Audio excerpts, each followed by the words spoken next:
शुभ सकाळ मंडळी. श्री स्वामी समर्थ. तर आज गौरी गणपतींना नैवेद्यांमध्ये पोळ्या दाखवायच्या होत्या, त्याच्यामुळे मी पोळ्या करायची सुरुवात केली. सकाळी उठल्यापासूनच तयारी चालू होती आणि नेहमीसारखंच आज पण रांगोळीचा व्हिडिओ घ्यायला विसरली. तर सर्वात पहिली गोडापासून सुरुवात केली. गुळवणी बनवून घेतली आणि दीदी भजी बनवणार होते, त्याच्यामुळे मिरची आणि लसूण भाजून घेतला. तर मी डाळ शिजायला टाकलेली होती. डाळ शिजून झाल्यावर लगेचच पुरण करून घेतलं आणि लगेचच पोळ्या करायला घेतली. सुरुवात देवबाप्पाच्या नैवेद्यापासून झाली.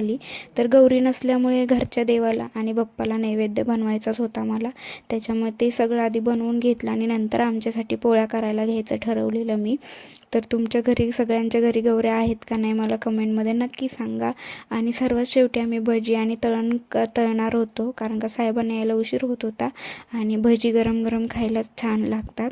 तर ह्या माझ्या पोळ्या ज्या की नेहमीप्रमाणे छान झालेल्या, जशी जशी मी दरवेळी पोळ्या बनवते तशा छानच होत चाललेल्या आहेत. मी व्यवस्थित शिकते पोळ्या करायला असं मला वाटतं. त्याच्यानंतर दीदींनी तळून घेतलं आणि मी आमटीला फोडणी दिली. तर आमटी पण खूप झणझणीत आणि मस्त झालेली होती.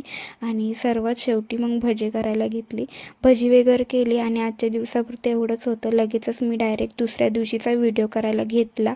तो म्हणजे ज्याच्या पण घरी गौरी होत्या त्यांच्या घरी हळदी कुंकवाला मला बोलवलेलं आणि इथे असं धागा देतात प्रत्येक लेडीजला आणि त्या धाग्यामध्ये 7, 9 किंवा 11 वस्तूची गाठ मारायची असते. त्याच्यामध्ये खोबरं असतं, हळकुंड असतं, सुपारी असते, खाऊचं पान असतं, परत ना खूप काही वस्तू असतात. अशा 7, 9, 11 बांधायच्या असतात. त्यांनी तिथे ठेवलेल्या असतात.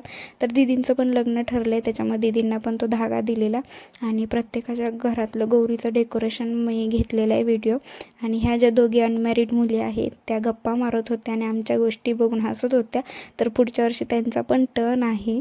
त्याच्यानंतर पुढच्या घरी गेल्यावरती त्यांच्या घराची समोरची रांगोळी खूप छान काढलेली आणि त्यांच्या गौरीचं डेकोरेशन बघा तुम्ही.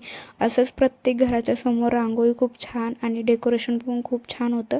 जेवढं मला घेता येईल तेवढं मी काढलेलं.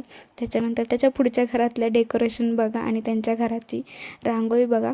आणि नंतर सर्वात शेवटी मी ह्या घरात गेलेली, ते पण रात्री. आणि यांचं तर डेकोरेशन खूपच मस्त होतं आणि खूप काही वस्तू ठेवलेला. स्वाच्यापुरतं एवढंच. भेटू नंतर.